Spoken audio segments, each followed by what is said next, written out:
litratos nakaapo ni Moises. Tungod sa kadaghan, magkapareha nagdagway tanan. Kung mag-abot sa okasyon, masadya gyud ang tanan. Tungod sa kadaghan, halos di na mailhan ubang pangalan. Bisag talagsara magtapokay ang mga apo ni tatay. Magkatawa, magkanta, ug mag-inom dayon sa sala.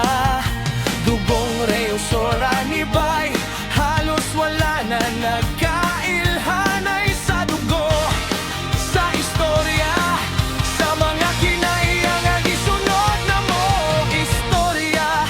Ug mga handumanan sa inom maoy palaman.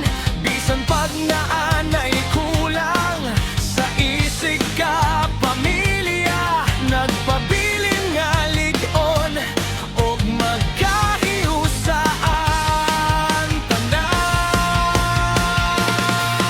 Sa tanang nahanaw nga kaliwat, aning kalibutan, dili gyud mo na mo malimtan, di gyud mo mawala.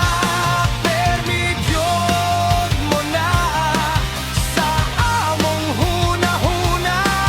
Sa mga kalingaw, sa ang dugo, ug dughan buhi mo diha.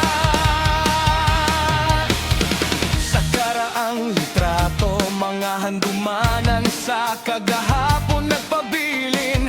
Sa matag panamilit, adunay luha nga muwagas.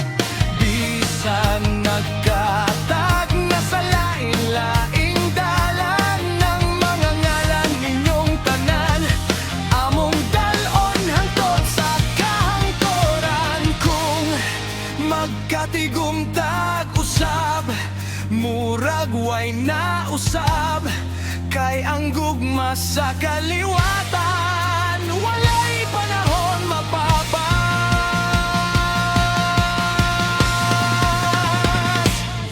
Sa tanang